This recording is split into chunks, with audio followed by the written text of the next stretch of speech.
Hello guys, welcome back to my channel. I hope you all are doing good. And friends, अभी तक हम लोग जो पढ़ रहे थे वो पर्सनल मैनेजमेंट के बारे में पढ़ रहे थे और पर्सनल मैनेजमेंट में ही आपको एक इम्पॉर्टेंट टॉपिक आता है, that is man power planning. तो मैन पावर प्लानिंग करने से पहले सबसे पहले हमें ये जानना है कि मैन पावर क्या होता है। मैन पावर आप कह सकते हो कि जो भी ह्यूमन रिसोर्स, जो भी लिविंग बींग्स आप कह सकते हो, जो भी आपके लोग यूज़ हो रहे हैं आपके ऑर्गेनाइजेशन में, ताकि वो दूसरे रिसोर्सेज को यूज़ करके प्रोडक्शन का काम करते हैं और ऑर्गेनाइजेशनल गोल्स जो है अचीव करने में हेल्प करते हैं, वो होते हैं मैन पावर। यानी जो भी लिविंग बींग्स आपके ऑर्गेनाइजेशन में बेसिकली काम कर रहे हैं, ठीक है, जो लोग हैं, जो पीपल है, वो होते हैं मैन पावर। अब मैन पावर प्लानिंग की बात करें तो मैन पावर प्लानिंग क्या होता है? It is a process through which an organisation ensures that right people at right place and right time are available. तो इसमें क्या करेंगे कि हम लोग इसमें से पहले से हम लोग है नहीं प्लानिंग करते हैं। ये एक प्रोसेस होता है जिसमें हम लोग ये इंश्योर करते हैं कि सही समय पे, सही जगह पे और सही लोग जो है पहुंच जाए। मान लीजिए आपके डिपार्टमेंट में कल आपको अगले महीने तक आपको कोई ऐसे बंदे चाहिए जो कि इन्वेंट्री का काम देंगे, ठीक है, इन्वेंट्री प्लानिंग करने हेल्प करें। तो आपको कैसे बंदे चाहिए? आपको वहाँ पे कैलकुलेशंस वगैरह का काम करना है, तो आप ऐसे बंदे को ढूंढोगे जो कि हाँ सिस्टम कंप्यूटर यूज़ कर सकता हो, और इन्वेंट्री में ही आप उसको अपॉइंट करोगे, उसमें ही आप ऐसे बंदे को लोगे जो उसमें स्किल्ड हो, ठीक है। और आपको अगले महीने ही चाहिए तो आप ऐसे अरेंजमेंट करोगे कि वो अगले महीने आपके पास अवेलेबल हो। अब अगले महीने चाहिए तो ऐसा तो नहीं होगा ना कि आप 2-3 महीने बाद उसको लेकर के आओगे। तो बेसिकली मैन पावर में हम लोग इंश्योर करते हैं कि सही समय पे, सही जगह पे सही लोग जो हैं मतलब पहुंच जाए, यानी सही स्किल्ड के साथ वो लोग वहाँ पे बेसिकली आ जाएं, ठीक है ना। इसमें हम लोग और क्या करते हैं? इसमें हम लोग बेसिकली जो है ये डिटरमाइन करते हैं कि फ्यूचर मैन पावर नीड्स को, यानी कि हम लोग सबसे पहले फोरकास्ट करेंगे, ठीक है। हम लोग फोरकास्ट करेंगे, हम लोग ये चीज़ देखेंगे कि कितने जो मैन पावर हैं अभी तक लगे हैं, अभी कितने ऑलरेडी प्रेजेंट में लग रहे हैं, और आगे जा कर के कितने जो हमारे ऑर्गेनाइजेशन को छोड़ के जा सकते हैं, कितनों का प्रमोशन हो सकता है, कितनों का ट्रांसफ़र हो सकता है। तो उस बेसिस पे हम लोग निकालते हैं कि कितने मैन पावर की ज़रूरत पड़ेगी जो कि मैनेजमेंट को हेल्प करेंगे प्रोएक्टिव रहने के लिए। प्रोएक्टिव क्यों? क्योंकि हम लोगों को और किसी ऑर्गेनाइजेशन को चलाना है तो हम लोगों को हर चीज़ की प्लानिंग पहले से करके रखनी होती है, राइट। तो प्लानिंग इसीलिए की जाती है ना कि आगे कोई ऐसे सर्कमस्टांसेस ना खड़े हो जाए कि आप उसको फेस ना कर पाओ। तो उस चीज़ को पहले से प्लान करके रखने के लिए हम लोग ये चीज़ भी देखते हैं कि आखिर उस चीज़ को काम करने के लिए मैन पावर की कितनी ज़रूरत होगी और पॉसिबिलिटी क्या है कि कितने लोग ऑर्गेनाइजेशन को छोड़ के जा सकते हैं, सेपरेशन हो सकता है किसी भी तरीके का, और उसके बेसिस पे हम लोग ये डिटरमाइन करते हैं, ठीक है, कि हमें कितनी ज़रूरत है। इसीलिए ये बेसिस पे फॉर्म करता है रिक्रूटिंग और डेवलपमेंट का पर्सनल के। कैसे कि आपको पता है कि आपके पास 100 एम्प्लॉयज़ हैं, जिसमें से आपको 20 एम्प्लॉयज़ जो हैं वो छोड़ देंगे, क्योंकि या तो उनका ट्रांसफ़र हो जाएगा या तो प्रमोशन हो जाएगा। और फिर उसके बाद फिर क्या होगा कि अगर आपको ज़रूरत है, लेकिन आपको ज़रूरत है अगले महीने 120 एम्प्लॉयज़ की, तो आप इसमें क्या करोगे? आपके पास अभी ऑलरेडी 100 एम्प्लॉयज़ काम कर रहे हैं और आपको पता है कि लेकिन 20 एम्प्लॉयज़ इसमें से छोड़ देंगे, तो यानी आपको फ्यूचर में अभी से कितने लोग कंटिन्यू करेंगे? 80, और आपको चाहिए 120 टोटल, तो आप 40 एम्प्लॉयज़ को रिक्रूट करोगे, ठीक है। और डेवलपमेंट क्यों होता है कि आपको पता है कि आपको किसका प्रमोशन करना है, तो उसके बेसिस पे आप ये चीज़ करोगे, क्योंकि आपको पता रहेगा कि हाँ अगर कोई ऐसा पोस्ट है जो आपके प्रेजेंट एम्प्लॉय होल्ड कर सकते हैं, लेकिन उनको अब उनको डेवलपमेंट करोगे, तभी उनको स्किल्ड करोगे, वो पर्टिकुलर स्किल समझाओगे, तभी वो जो है वो होल्ड कर पाएंगे पोजीशन को। तो उस बेसिस पे आप ये ट्रेनिंग और डेवलपमेंट का प्लानिंग भी कर सकते हो, राइट। तो ये बेसिकली आपका मैन पावर प्लानिंग का जो है वो पार्ट होता है। फिर it helps in coping with change. किसी भी तरीके का ऑर्गेनाइजेशनल चेंज अगर आप ला रहे हो तो उसमें मैन पावर प्लानिंग जो है बहुत हेल्प करता है, बिकॉज कोई भी ऑर्गेनाइजेशनल चेंज हो रहा है तो उसमें आपके बेसिकली टेक्नोलॉजिकल एस्पेक्ट्स भी चेंज होते हैं, साथ ही साथ आपके उसमें सोशल एस्पेक्ट्स भी चेंज होते हैं। क्योंकि कई बार आप देखे होंगे ना कि जब मर्जर एक्विजिशंस होते हैं तो उसमें कई आपकी जो मैन पावर है वो बहुत ज़्यादा उनमें डिस्टर्बेंस आ जाती है, बिकॉज कुछ जॉब छोड़नी पड़ जाती है और कुछ उसमें आपको बेसिकली नए एम्प्लॉयज़ को भी एक्सेप्ट करना पड़ता है। तो उस चीज़ में हेल्प करता है अगर आप इस तरह की प्लानिंग जो है वो पहले करके रखोगे, ठीक है। फिर बात आती है, it helps in identifying man power needs and availability in advance, आपको पहले से ही पता रहेगा कि कितने मैन पावर आपके पास अवेलेबल रहेंगे। जैसे मैंने आपको बोला कि आपके पास 100 एम्प्लॉयज़ अभी काम कर रहे हैं, लेकिन आपको पता है कि 20 एम्प्लॉयज़ अगले महीने या अगले साल तक छोड़ देंगे, तो आपको ये एश्योरिटी है, तो आपको ये तो पता रहेगा ना कि 20 एम्प्लॉयज़ कम से कम तो छोड़ देंगे, तो आपको उतना तो अरेंज करना ही करना है, ठीक है। या उतने आपके ट्रांसफ़र हो जाएंगे, प्रमोशंस हो जाएंगे, तो उतनी जो उतना पोस्ट है ना वो वैकेंट हो जाएगी। तो ये आपको पहले से ही ये चीज़ें पता रहेगी और आप उसके हिसाब से वहाँ पे लोगों को लाने की प्लानिंग कर सकते हो। फिर आता है it helps in coping up with increasing cost of hiring personal for reputed universities. अब क्या होता है, आपको पता है कि कई बार होता है ना कि हम लोग जब रिक्रूटमेंट करते हैं तो हम लोग की कॉस्ट बहुत ज़्यादा आती है। अगर हम लोग किसी बहुत अच्छे कॉलेज से बच्चों को उठा रहे हैं, वहाँ से किसी एम्प्लॉयज़ को ले रहे हैं, तो उस केस में क्या होगा कि हम लोग की बहुत ज़्यादा कॉस्ट आती है। तो आगे आपको पता है कि अगली बार आपकी कॉस्ट और बढ़ सकती है, तो आप पहले से ही एक प्लानिंग कर सकते हो, ठीक है। पहले से ही जब सीज़न नहीं है उसी समय आप ये चीज़ कर लो तो आपकी काफ़ी ज़्यादा कॉस्टिंग जो है वो सेव हो जाएगी। तो मैन पावर प्लानिंग आपको इस चीज़ में भी बहुत हेल्प करती है, इस तरह के कॉस्ट कट करने में, क्योंकि आपने पहले से ये चीज़ें प्लान कर रखी है कि ठीक है आपको 2 साल तक इतने एम्प्लॉयज़ की ज़रूरत है, तो आपने उतने ही अंदाजे में अपना पूरा फोरकास्ट करके उतनी अपनी नीड के हिसाब से आपने पहले से ही रिक्रूटमेंट कर ली। साथ ही साथ आप दूसरे भी सोर्सेस देख लोगे कि कहाँ से आपको बेटर जो एम्प्लॉयज़ भी मिल जाएंगे, उस क्वालिटीज़ के भी मिल जाएंगे और आपकी जो रिक्रूटमेंट की कॉस्ट है वो भी कम हो जाएगी, ठीक है। तो मैन पावर प्लानिंग आपकी रिक्रूटमेंट की कॉस्ट भी कम करने में हेल्प करता है। फिर it is important to develop talent effectively and efficiently. अब उसके वजह से आप जो टैलेंट्स हैं, जो आपकी ऑर्गेनाइजेशन में जो लोग हैं, आप उनको डेवलप कर पाओगे प्रॉपरली, बिकॉज जो भी उनकी स्किल्स और जो भी सारी चीज़ों में कमी है आप उससे हेल्प कर पाओगे, उनको ट्रेन कर पाओगे, जिससे कि वो आगे जाके कोई भी पोजीशन, कोई भी डेजिग्नेशन जो है वो एक्वायर कर पाएँ। जिससे आपको भी बाहर जाके बहुत भटकना नहीं पड़ेगा कि आप उनको एम्प्लॉयज़ को बहुत ज़्यादा हायर करना है। आपके अपने ही एम्प्लॉयज़ आपके काम आ जाएंगे और बल्कि जो आपके लोअर डेजिग्नेशन था आप उसमें नए लोगों को ला करके कम कॉस्टिंग पे, एक अच्छी कॉस्टिंग पर ला करके उनको वहाँ पे अपॉइंट कर सकते हो। तो ये जो मैन पावर प्लानिंग है ना, ये काफ़ी हद तक, बिकॉज हमारा पूरा ऑर्गेनाइजेशन ह्यूमन रिसोर्स पे बेस्ड जो होता है उन पर ही टिका होता है। तो it is very important that man power planning हमारी जो है वो अच्छे से हो, अच्छे से इम्प्लीमेंट हो, राइट। फिर हम लोग जो है मैन पावर प्लानिंग करेंगे कैसे, तो इसमें सबसे पहले आपका आता है कि आपको ये ध्यान रखना है कि आपको जब मैन पावर प्लानिंग का जो प्रोसेस है वो कैरी आउट करना है, तो आपको ये देखना होगा कि जो वैकेंसीज़ हैं तो वो आपको फिल कैसे करनी है। मतलब अगर आप प्रमोशन से फिल कर सकते हो उसको, कि आपको बाहर से हायर करना पड़ेगा।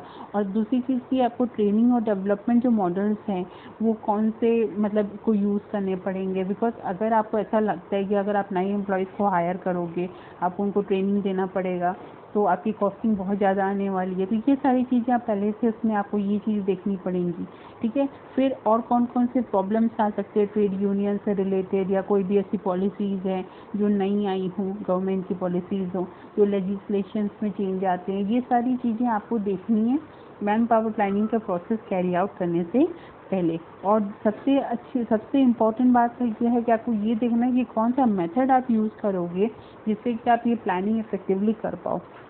यानी कि आपको देखना है कि इंश्योर करना है कि आपको जो स्किल और एडेप्टिव वर्कफोर्स जो है ना वो एक कंटिन्यूअसली जो है वो आपके लिए अवेलेबल हो पाए। तो और डाउन साइजिंग वगैरह आपको भी देखनी होगी कि ऐसा तो नहीं है कि आप अपने ऑर्गेनाइजेशन में कोई आगे जाके डाउन साइजिंग या किसी भी तरीके का मर्जर एक्विजिशन करने वाले हो, तो ये सारी चीज़ें आपको पहले देखनी पड़ेंगी, ठीक है। तो इस बेसिस पे आप क्या करोगे, फोरकास्ट करोगे मैन पावर की कितनी ज़रूरत पड़ेगी और किस तरह की क्वालिटीज़ आपको उनके अंदर चाहिए। तो इसके लिए आप एक तरह से पूरा कंप्लीट सर्वे करोगे स्टाफिंग लेवल्स का। आप देखोगे कि किसी भी और आपको ये भी देखना होगा कि ऐसा तो नहीं है कि आप सर्वे कर रहे हो और उसी बीच में किसी भी तरीके का अननेसेसरी पैनिक आ जाए लोगों के बीच में। जो आपके ऑलरेडी एग्जिस्टिंग एम्प्लॉयज़ हैं, ऐसा ना हो कि वो ये सोचने लग जाएं कि आप उनको जॉब से निकलने वाले हो। तो आपको इनको भी इंश्योर करके चलना पड़ेगा कि आप उनको सेफ रख रहे हो। You are just planning to hire the new people for the new designation और for the new work, right. तो ये आपको ये सारी चीज़ें भी जो है वो मैनेज करके चलनी पड़ेगी। तो आप फोरकास्ट करोगे और फोरकास्ट में आप ये निकालोगे कि कितनी आपके लोगों की ज़रूरत है और इसके बेसिस पे आप मैन पावर इन्वेंट्री जो है वो प्रिपेयर करोगे। तो मैन पावर इन्वेंट्री आपकी बेसिकली दो तरह के ग्रेड्स होते हैं, जैसे मैनेजरियल और नॉन मैनेजरियल होता है। मैनेजरियल में जो भी आपके मैनेजमेंट से रिलेटेड जो भी काम होते हैं ना, आप उनके लोगों को अपॉइंट करते हैं, जो भी हमारे एग्जीक्यूटिव और एडमिनिस्ट्रेटिव ऑफिसर्स होते हैं। और तो उनके लिए कितना क्या स्ट्रेंथ आपको चाहिए, वीकनेस, उनकी क्या करियर प्लानिंग, कम्युनिकेशन स्किल, ये सारी चीज़ें आप देखोगे ध्यान से। और आपको जो नॉन मैनेजरियल ग्रेड है, जैसे कि जो आपके वर्कर्स होते हैं, लेबर्स होते हैं, जिन पे बेसिकली आपको टेक्निकल स्किल्स ज़्यादा देखनी है, तो उनके लिए आप देखोगे कि वो कितने एफिशिएंट है अपने काम को लेकर के। तो आप उस बेसिस पे जो है मैन पावर इन्वेंट्री अपनी प्रिपेयर करोगे। फिर आपको ये देखना है कि इंटरनल सप्लाई कितनी है मैन पावर की, आपको और आपने ये ज़रूरत आपको पता चल गई कि कितनी आपको मैन पावर की ज़रूरत होगी आगे। और फिर आपने क्या किया, आपने मैन पावर इन्वेंट्री बना ली कि मैनेजरियल और नॉन मैनेजरियल ग्रेड पे आपको कितने लोग चाहिए। फिर आपने ये देखा कि इंटरनल सप्लाई ऑलरेडी आपको अपनी ही ऑर्गेनाइजेशन से कितने लोग मिल जाएंगे, भले वो ट्रांसफ़र से आए, प्रमोशन से आए, पर्टिकुलर डेजिग्नेशन पे कितने लोग मिल जाएंगे। तो उसके बाद आप इस बेसिस पे गैप जो है, मैन पावर का गैप आ रहा है, आप उसको कैलकुलेट करोगे। यानी जितनी आपको नीड है और जितने लोग आपके पास अवेलेबल है, उनके बीच में जो भी डिफरेंस आएगा, ठीक है, जो भी डिफरेंस आ रहा है, ये क्या होगा कि ये जो डिफरेंस है आप इसको आइडेंटिफाई करोगे और उसके बेसिस पे आप अपने प्लान को डिज़ाइन करोगे, ताकि ये जो गैप है आप उसको फिल कर पाओ। ठीक है, तो टोटली आपको क्या करना है मैन पावर प्लानिंग में, आपको पहले फोरकास्ट करना है कि कितने लोगों की आपको ज़रूरत पड़ेगी। कोई भी काम आप करने जा रहे हो तो कितने लोगों की आपको ज़रूरत पड़ सकती है। फिर आप मैन पावर इन्वेंट्री प्रिपेयर करोगे, यानी कि आप डिसाइड करोगे कि कितने मैनेजर और नॉन मैनेजर ग्रेड में आपको लोग चाहिए, उनकी स्किल्स क्या क्या होनी चाहिए, जैसे उनकी स्ट्रेंथ, वीकनेस होगी, कम्युनिकेशन स्किल हो गई for the managerial people, and for the non managerial क्या देखना है आपको कि उनकी टेक्निकल स्किल कैसी है, उनकी एबिलिटीज़ कैसी है काम करने की, ये सारी चीज़ें देखोगे। फिर आप देखोगे कि जितने आपको ये पता चल गया कि कितने लोग आपको चाहिए, फिर आपको अपने ही ऑर्गेनाइजेशन से कितने लोग मिल जाएंगे, और फिर आपको देखना है कि कितना डिफरेंस आ रहा है, यानी कि जितना आपको ज़रूरत है और जितने लोग आपको मिल जाएंगे अपनी ही ऑर्गेनाइजेशन में, उस जितना जो डिफरेंस आ रहा है वो आपको फिल करना है। और फिल कैसे करोगे, उसके लिए आप अपने प्लान्स को डिज़ाइन करोगे। ठीक है, कि आपको किस तरह से उन लोगों का रिक्रूटमेंट और उनका सिलेक्शन करना होगा, आप कैसे उस गैपिंग को जो है भरोगे। ठीक है, तो ये पूरा आपका प्रोसेस होता है मैन पावर प्लानिंग की। इसका भी आपका क्वेश्चन एग्जाम में ऐसे ही बन सकता है, आपको जो है दे दिया जाएगा, स्टेप्स दे दिए जाएंगे, आपको उसको प्रॉपर तरीके से लगाना पड़ सकता है, सीक्वेंस में आपको उसको लगाना पड़ता है। साथ ही साथ आपको मैनेजर नॉन मैनेजर स्किल्स का भी डिफरेंस भी दे सकते हैं कि उनके बीच में क्या डिफरेंस हो सकता है। मान लीजिए आपको कई तरीके के स्किल्स दे दिए, आपको बताना होगा कि उसमें कौन से मैनेजर है, कौन से नॉन मैनेजर है, तो इस तरह के क्वेश्चन आपको दिए जा सकते हैं। तो ये हो गया आपका प्रोसेस मैन पावर प्लानिंग का। अब नेक्स्ट आता है, ये बहुत इंपॉर्टेंट पार्ट है पर्सनल मैनेजमेंट का, ह्यूमन रिसोर्स प्लानिंग का। तो पर्सनल मैनेजमेंट तो जो हमने पहले पढ़ा, जो हमेशा से चला आ रहा है, ह्यूमन रिसोर्स प्लानिंग एक नया इवोल्यूशन हुआ, पर्सनल मैनेजमेंट में ही वो कुछ नया चेंज आया और फिर वो ह्यूमन रिसोर्स प्लानिंग हुआ।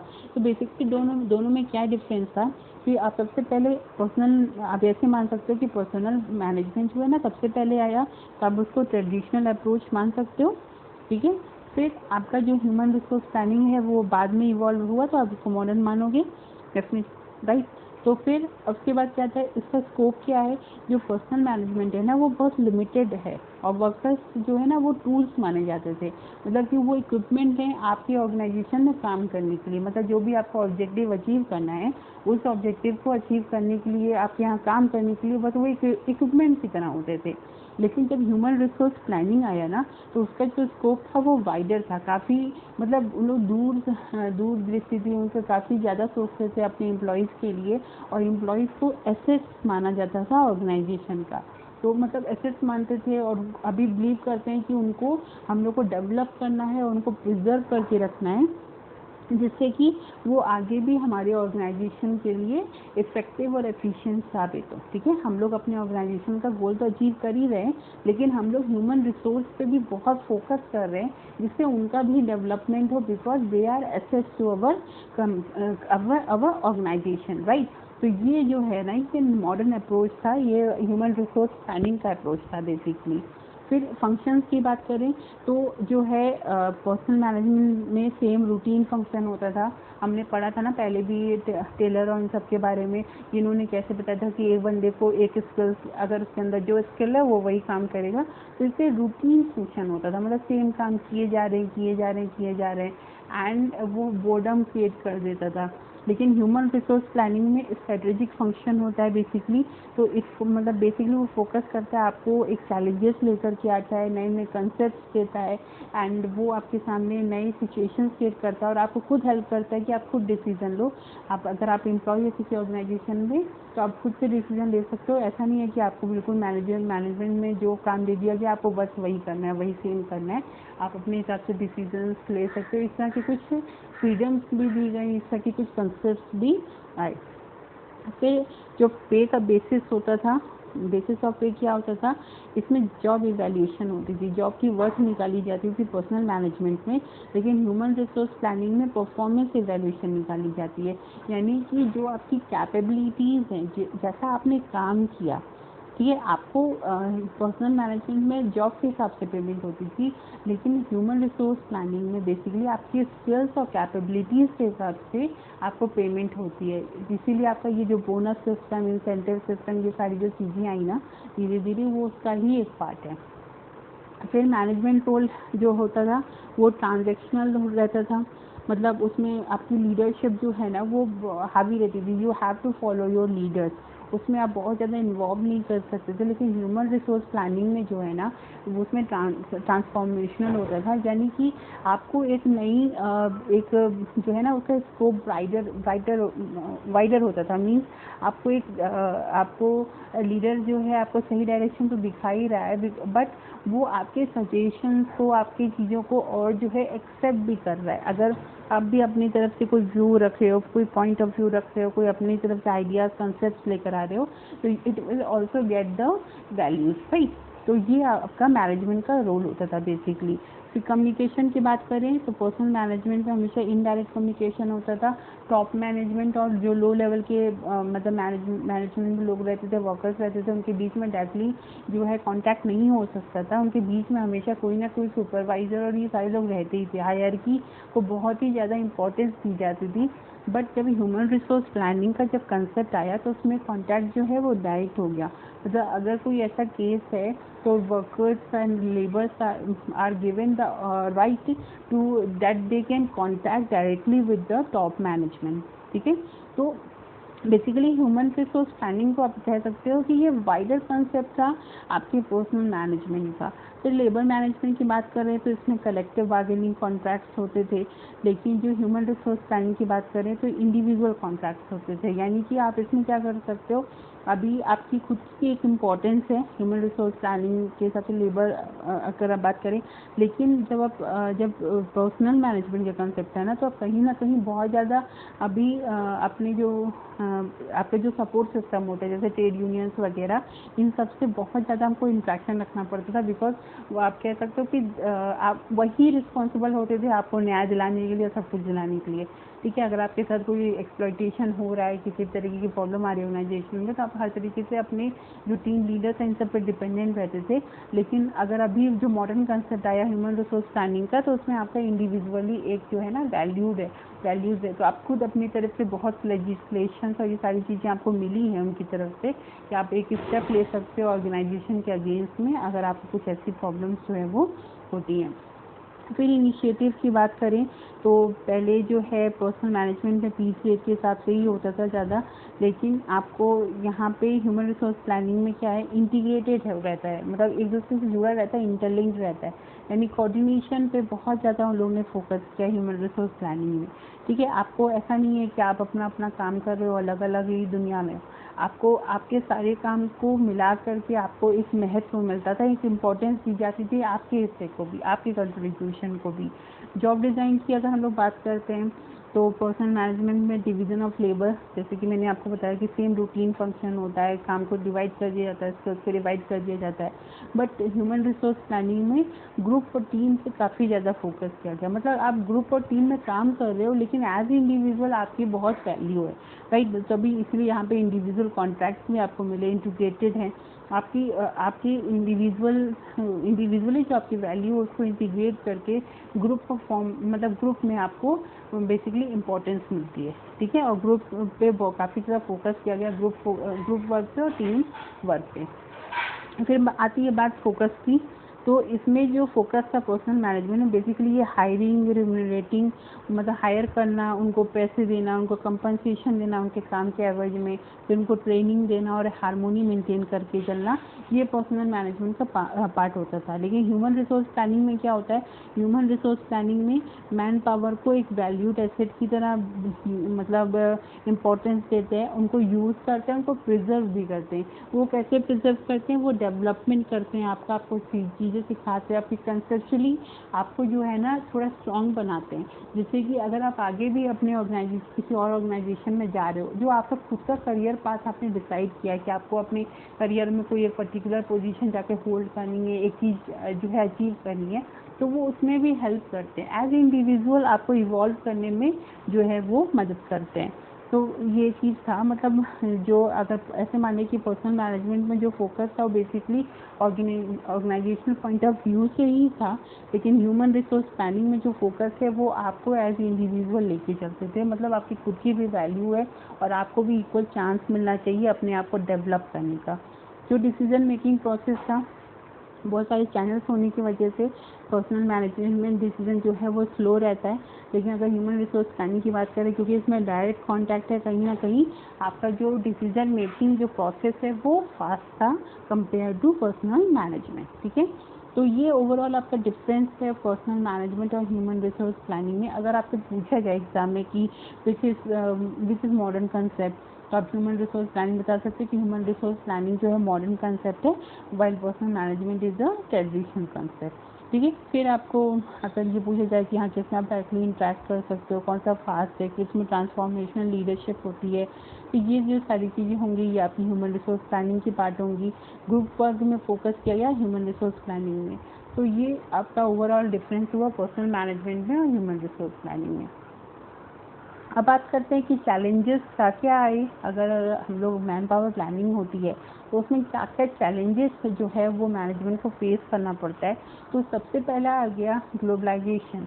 तो ग्लोबलाइजेशन आने की वजह से जो है ना आपके डिफरेंट कल्चर के लोग, डिफरेंट ट्रेड्स और मतलब जो डिफरेंट बैकग्राउंड से आते हैं ना, वो आने की वजह से एक बहुत ज़्यादा चैलेंजेस आ गए, बिकॉज उनको किसी डेजिग्नेशन पे लेकर आना, फिर उसके हिसाब से उनको ट्रेन करना, बिकॉज कल्चर बैरियर्स जब होते हैं ना, जब उनके कल्चर्स, उनके ट्रेडिशंस डिफरेंट होते हैं, उनकी लैंग्वेज डिफरेंट होती है ना, तो वहाँ पे कई बार बहुत प्रॉब्लम्स आ जाती है। तो जो मैन पावर प्लानिंग करता है, जो आपके HR मैनेजर्स होते हैं, उनके लिए काफ़ी ज़्यादा चैलेंजेस आ जाता है, बिकॉज जो ऑर्गेनाइजेशन की नीड है और जो इंडिविजुअल की नीड है उनको इंटीग्रेट करना बहुत टिपिकल हो जाता है। फिर न्यू ऑर्गेनाइजेशन फॉर्म्स। अभी ऑर्गेनाइजेशन जो है वो काफ़ी चेंज हो गया। पहले जहाँ पे मतलब जब ऑर्गेनाइजेशन हुआ करते थे हायरार्की का सिस्टम था, और अभी सारे कंट्रोल जो है वो कहीं सेंट्रलाइजेशन ज़्यादा होती थी, सारे कंट्रोल जो है टॉप मैनेजमेंट के हाथ में होता था। लेकिन अभी क्या है कि अभी डिसेंट्रलाइजेशन होने की वजह से जो अथॉरिटी और जो रिस्पॉन्सिबिलिटी है वो बढ़ गई, ऑर्गेनाइजेशन के तरीके चेंज हो गए। हम लोग काफ़ी ज़्यादा इस समय कह सकते हैं कि एडवांस हो चुके हैं, और बहुत ज़्यादा मतलब वो अभी कह सकते हो कि जो फॉर्म्स हैं वो अभी आपके छोटे और काफ़ी छोटे होते हैं, कॉम्प्लेक्सिटी जो है इसमें कम होने लगी। तो ये सारी चीज़ें ना मतलब काफ़ी ज़्यादा जो है वो डिफरेंस लेकर के आई। मतलब पहले आप ये क्या करिए, इसमें आप पहले कह सकते हैं जो पहले फॉर्म्स थे ना वो काफ़ी छोटे हुआ करते थे, लेकिन अभी जो फॉर्म्स हैं वो बहुत बड़े होने लगे, बहुत बड़े ऑर्गेनाइजेशन होने लगे, उनमें काफ़ी ज़्यादा डिवीजन्स और काफ़ी ज़्यादा डिपार्टमेंट्स होते हैं, तो उसकी वजह से भी मैन पावर प्लानिंग करने में थोड़ी कंफ्यूजन होती है, थोड़ी चैलेंजेस होते हैं। फिर डेमोग्राफिक्स चेंज होने लगे वर्क फोर्स के। पहले जहाँ पे फीमेल्स कम काम करती थी, अब फीमेल्स भी ज़्यादा काम करने लगी, हर तरीके के एज के लोग दिखाई पड़ते हैं काम करने के लिए, यूथ भी उसमें होते हैं, उसमें एजेड पर्सन भी हैं। तो ये सारी जो चीज़ें थी ये भी चैलेंजेस लेकर आई, बिकॉज वुमेन के हिसाब से सारी चीज़ें ढालना, उनको काम देना, क्योंकि उनके साथ भी बहुत सारी चीज़ होती हैं, कहीं ना कहीं वो फ्लेक्सिबिलिटी जो लेकर के आना होता है ऑर्गेनाइजेशन में मैन पावर प्लानिंग करते वक्त। तो ये एक मेजर चेंज, एक मेजर चैलेंज लेकर I man power HR manager के सामने बेसिकली। फिर आता है चेंज एम्प्लॉय एक्सपेक्टेशंस। पहले एम्प्लॉयज़ क्या होते थे, उनको आपने पैसे दे दिए, काम किया, उन्हें आपने पैसे दे दिए, ख़त्म हो गया। लेकिन अभी एम्प्लॉयज़ की एक्सपेक्टेशन जो है वो थोड़ी डिफरेंट हो चुकी है। वो सिर्फ पैसे से, सिर्फ मॉनेटरी रिवॉर्ड से नहीं सेटिस्फाई होते। They want their own status, they want their own specialisation, और वो अपनी खुद की एक पहचान चाहते हैं। Basically they want their own identity, right.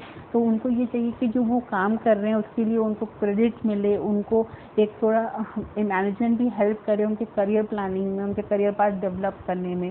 तो ये जो एम्प्लॉयज़ की एक्सपेक्टेशन चेंज होगी ना, वो बिकॉज सेल्फ एस्टीम और सेल्फ कि मतलब थोड़ा सा उनको जो उसकी जो एक्सपेक्टेशन होने लगी, इसके वजह से मैन पावर प्लानिंग में काफ़ी ज़्यादा चैलेंजेस जो हैं वो क्रिएट हुआ। बिकॉज अभी आपके पास मैन पावर को क्या, अभी HR मैनेजर को क्या करना है, रिक्रूटर को क्या करना है, तो उनको हायर तो करना ही, बट उनके डेवलपमेंट में, एम्प्लॉयज़ के डेवलपमेंट में भी उनको हेल्प करनी पड़ेगी।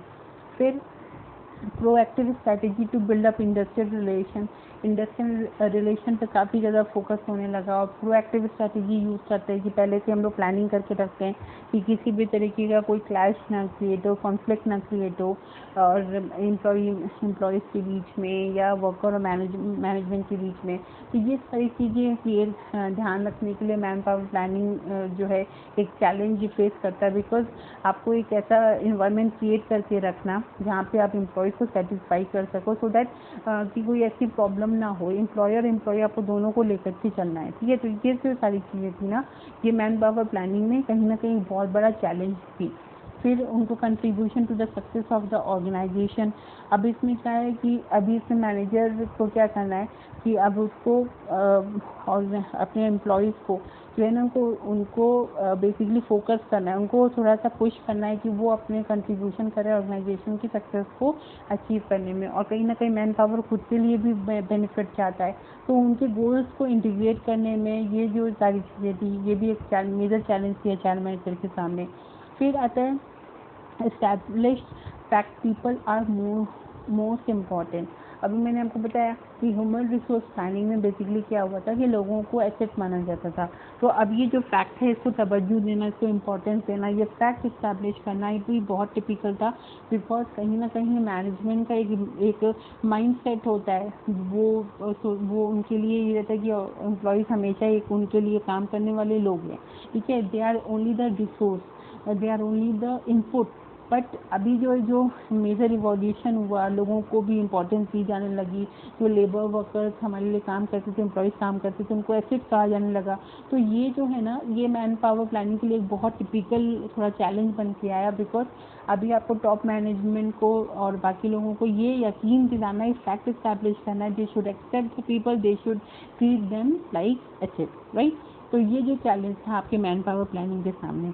फिर मैनेजिंग द मैनेजर्स। अब जो मैनेजर्स आ रहे हैं, जो वर्कर्स और लेबर्स को जो सुपरवाइज कर रहे हैं, जो मिडिल लेवल मैनेजर्स हैं, इन सबको भी मैनेज करना है। तो ये सारी जो चीज़ें थी ये भी अलग से। तो इसी के बाद HR मैनेजर, और ये अलग अलग जो कंसेप्ट है, पहले तो HR मैनेजर अलग से होते ही नहीं थे ना, तो उनको क्या किया जाता था, ये तो अब से क्राइटेरिया होने लगे कि HR मैनेजर होना बहुत ज़रूरी है। फिर protect the interest of the weaker section. अब जो भी वीकर सेक्शन है, जैसे कि अगर आप बात करें फीमेल्स की बात कर सकते हैं, या जो न्यू एम्प्लॉयज़ आते हैं, फ्रेशर्स आते हैं, जो कम एज के एम्प्लॉयज़ आते हैं, तो ये जो सारे लोग हैं इनको प्रोटेक्शन देना भी मैन पावर प्लानिंग का एक बहुत टिपिकल जो है उनके सामने चैलेंज आता है। तो और जो खासकर जो हमारे लेबर क्लास के लोग हो गए, जितने वीकर सेक्शंस हैं, इनको इम्पोर्टेंस देना, उनको प्रोटेक्ट करना, उनको हर तरीके की सेफ्टी, जैसे कि उनको सोशल सेफ्टी देना, उनको वेलफेयर के लिए काम करना है।